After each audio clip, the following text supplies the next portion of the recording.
Welcome back, everybody. We are again at the Frontera Test Kitchen above Frontera Grill. We have a special guest today. We do. Kevin Hickey. Kevin Hickey. My next door neighbor. Your next door neighbor. That's right. Share a wall. You are the chef partner for the Rocket Ranch Group. That's right. Your new restaurant is? The Duck Inn. The Duck Inn. Now, how did you come up with that name? It was my great-grandmother opened a bus stop diner on 35th and Ashland during the Depression called the Duck Inn. Is that right? Yeah, swear to God. And Bridgeport. Her picture's on the back of the menu. Wow. Of the original Duck Inn. But this is not in the same location. No, we're only about 8 or 9 blocks away. That's what I thought. It was very close. And this is about a 96-year-old bar. Wow. Bar and restaurant. The kind of bar they'd serve kale in, probably. Oh, yeah. Yeah, oh, yeah. So kale was our subject today. Kale's our challenge. And it's like kale, no kale, more yeah. kale. Why did you choose kale Well, for us? I thought because you see it a lot on not at all menus. trendy. It's not, it's not trendy at all, right? Just like sprouts. So tell me about kale. Is this something you guys like to work with? Do you have it on your menus? I do love kale. Yeah? I'm sorry. See, that's the thing is that I've loved kale since before it was the hot vegetable or green for us to use. absolutely. I just love the flavor of it. All right, so what are the rules? You get 15 minutes. I have 15 minutes, 5 ingredients, plus the kale. Yeah. We don't count salt. We don't count oil. Are you ready to jump ready? in and I'm make ready. a dish? Okay. Let's do it. So Matt, our Okay. producer, is going to set the clock. 15 minutes begins now. All right, let's do this. We've got a thing. couple different types of kale, looks Okay, like, right? Yeah, we got all this. Oh, he grabbed all this stuff. I was going to grab too, but I think I'm the there's guest. enough. Well, what's the difference? What's the difference? Oh, well, this is the black kale, the lacinato kale, and I love it for the texture of it, and I also love the deep, rich flavor. But all the stuff is good. It's just frillier. I don't know. So this- I think lacinato kale is one of the reasons kale's become so popular. I agree. Yeah. Once farmers started growing this, it's a little more tender. It's a little softer. It doesn't look like the kind of stuff that they used to, decorate buffets with. That's Yeah, that's exactly what I right. think the buffet decoration. Do you think of right, flowering right. kale, and Flower- stuff, which all actually of doesn't that. taste that great? No, it Lacinato doesn't. kale is delicious. That's the one Great to eat, texture. I Okay, think. so I got to remind people, if they're going to be watching us now on our YouTube channel, they can also listen to this podcast at the Feed Podcast on SoundCloud, Stitcher, and iTunes. But if you're only listening to us, please come over to YouTube, the Feed Podcast, and watch us here. You can watch us do You can this watch thing. us. So what are you Okay. working on? What's your strategy? I'm going straight for a lot of garlic to begin with here, and I'm going to make a kind of rustic black bean soup with kale and a little goat cheese that's going to go on the top of it. And Kevin, what's your strategy? I'm taking a classic side dish, cream spinach, and turning it a little bit. All right. With kale instead of spinach. And Now, is this something like what you would put on the menu at Duck Inn? this is actually on the menu. All right. Bottle fork. Bottle Fork, which is the next door neighbor Right restaurant. next door. Next door. But it has elements from duck in. It does. We're going to top it rather than topping it with the usual hen egg. We're going to top it with a duck egg. Explain cool, what you're cool. doing, though. What are you doing over there, Kevin? I'm cleaning the kale, taking the stems off, which is a really quick and easy thing to do. You're just pulling down along I the just stem? you grab the stem at the base and you pull down, and it slides right off. Rick is The kale's chopping up not some. great. Rick's got some garlic, some fresh garlic. Yeah, I've sliced it all first. Okay. And now I'm doing the rock and chop across it to mince it real finely. Kevin continues to trim the kale over there. That's pretty much Well, I'm what he's picking been more doing. kale because it's going to cook down quite a bit. And one of the unique things I like to do with it is once I've made the cream kale, I like to puree half of it. Oh, okay. nice. Fold it Does back in so it's creamy, but it still has some nice texture. Does it wilt, though, like spinach? Not as quickly and easily, no. Okay. So Rick is gotta- now putting you his gotta garlic cook into a it. pot. I got a little bit of oil in the bottom of the pot, and I've got some beans that are already cooked. You could do this with canned beans, but since I work in a restaurant that cooks a lot of beans, I'm going to start off here by blending some. These are black beans, just regular black beans that have been simmered for a couple of hours until they're really tender and kind of creamy on the inside. I'm going to take some of the black bean broth and a little of the black beans, put that into a blender jar with my favorite ingredient. Here they go, folks. You knew it was coming. The canned chipotles in adobo. Here Did you know that, Kevin? Your next door neighbor. One of his favorite crutches, the canned chipotles in adobo. You call it There crutch, are but always it's cans good. of that in my kitchen. Oh, see, I've got somebody else. That's a great, Some that's as a much great as I do. shortcut. Okay.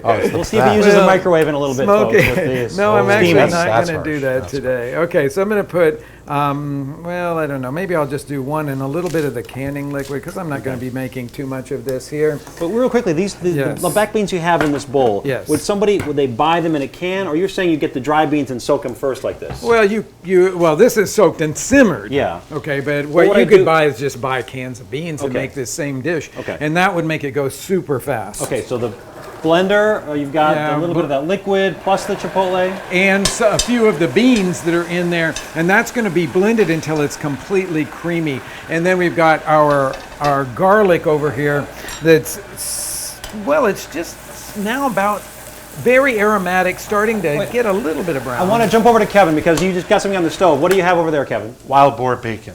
Wild boar bacon. All right. Okay. And you just chopped it up into cubes, it looks Yeah, like? we just chop it up into lardons.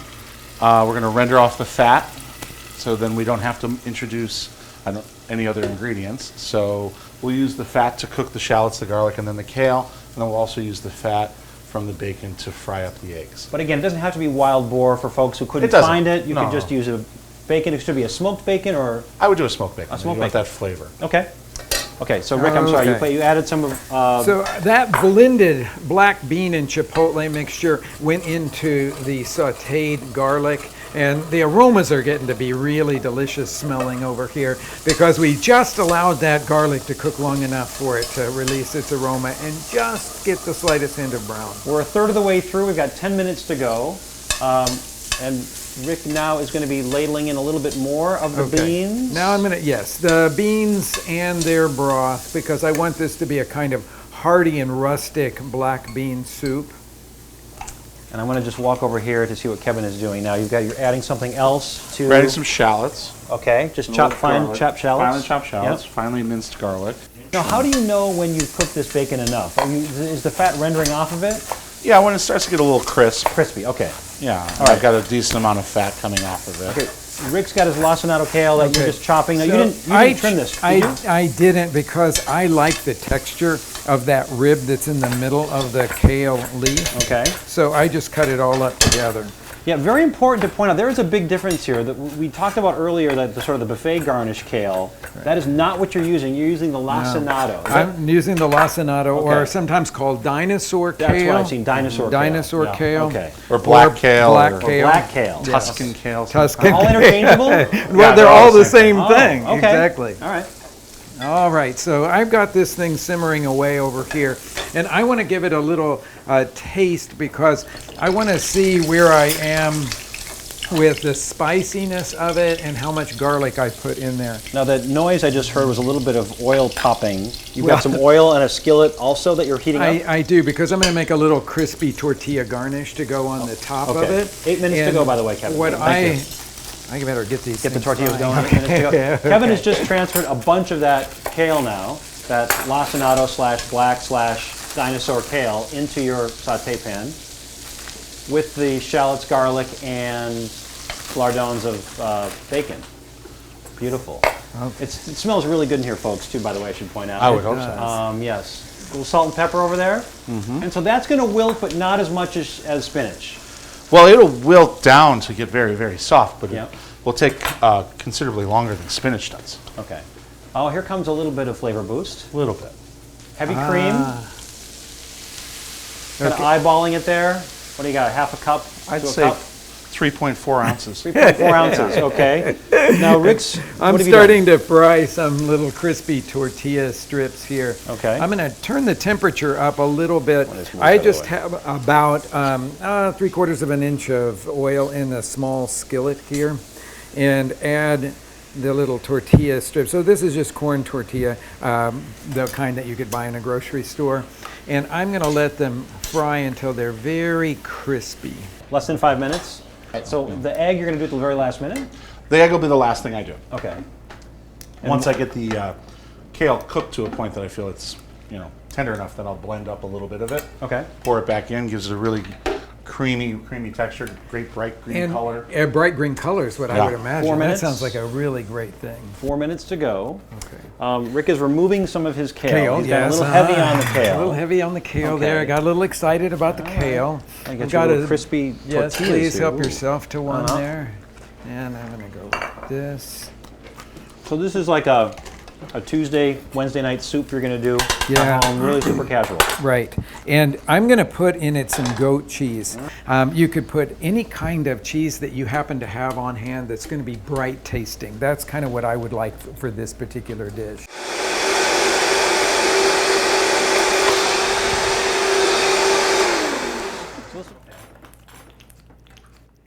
So that looks beautiful, by the I way. will be You just took a making little it. bit and you pureed that. Gorgeous. Beautiful color. Yeah, about a third of it. Okay. And why did you do that again? Just to give it a Well, different... again, because you did mention, is it going to be like spinach? Is it going to be like spinach? And it really never will be. And when you make a great cream spinach, you really cook it down and it really gets a very creamy texture all on its own. Kale won't really do that unless you cook it for hours. Okay. But Good, so we okay. both use the same technique. I blended a little bit of the beans with the bean cooking liquid to add creaminess. He blended some of his kale with the cream to add that same sort of creaminess to it. I think people either think it's got to be a blended thing, like a soup or a sauce, or not. And you're saying both of you. No, both of us use the blend a exact little. same technique to add some richness of texture to the finished dish without just making it all about cream or something. Absolutely, I do that a lot with soups and so forth. Like Me if you do too. a kale or like a lentil soup. Yes. You want to taste the lentils and everything, but it's nice to take a little bit, blend it, pour Blend it it, back move in. it back Yeah. in. Really rich flavor, great texture. You've just added 2 eggs now to a little skillet, and those are just going to get cooked to they're set, it looks like, probably. You've got about a minute to go, guys. Okay. Do you think you can plate now in about a minute? Yeah. This is the same kind of garnish you do on like a sopa azteca, isn't it? Exactly, Yeah, same the kind crispy. of I love thing. these. Yeah. All right. Okay. Now Kevin, then how you just doing? Great. Break up the goat chease over the top of it here. 30 seconds to go. I can't steal anything from You him can't because steal I anything don't from know him, what no, I could use unless some of that bacon. I guess. I don't Go know. right ahead. Yeah, eggs are going on. Look at him. So Beautiful. cool under pressure. And he's done, and Rick is going to just put a little bit of kale, is it for garnish? Yeah, why not? Beautiful. And time. Okay, there Well we done, go. guys. Phew. Well done. Okay, there well we go. done. All right. All made it. All right. Congratulations. We'll stop there. Congratulations, sir. Okay, time to taste. We Yes. do our guests first, usually. Yes, we Okay, do. so we'll hand me a spoon, please. Sure. One thing when you serve it, I like to Mix it? break up the egg. Yeah. Of course. Mix it throughout so you get the richness of the yolk. Oh, you have to see this, folks. If you're listening to us on iTunes or SoundCloud or Stitcher, please come to the YouTube channel, The Feed Podcast, and look at the video because we have 2 very different looking dishes here. One very extremely vibrant green, Kevin's, and then this beautiful sort of goat cheese dotted soup that Rick has got. So I'm going to go in here with No, some. when you broke the yolk in there, my mouth started watering like I could hardly even talk. We do that table side. We bring it up to the table. nice. It looks just like that, and then we break up the yolk. That's in front of the delicious. guest. Oh, I love the contrast with textures because I kept thinking like, how is he going to do a wilted kale? It's going to be all sort of the similar texture, but you've got that creamy richness, Oh, yeah. helped by a little bit of bacon fat. Bacon fat, and some Yeah. cream. But I have to say, it tastes like bacon and eggs. Yeah. With Yeah. all this other stuff around it. Man, Oh, that's that delicious. is good. Okay, Kevin, go ahead. You want to hear? Yeah. Absolutely. Help yourself. I'm going to take a little bit and get some of the kale and some of the black Yeah. beans.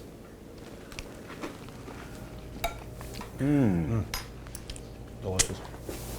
See, this would be the antidote to that. That would be. I like Yeah, that. I love the whole beans and greens kind of concept. You know? It's one of my favorite things in the world. Yeah. Like, So especially satisfying. for, you want something in the middle of the winter, and you want it to be soul satisfying, but still get your vegetables in there. This is the kind of thing I make. The very slightest amount of the chipotle. You only had one, right? Yeah, one it's or I very two? put hot. one in there. It's not One, very not hot. hot at all. No, this is fantastic. But Chipotle- it's smoky. Yeah, You so know, you chipotle, get this the is what you like. smokiness of it, yeah. So the recipes, of course, are going to be on our Facebook page, Right. The Feed Podcast.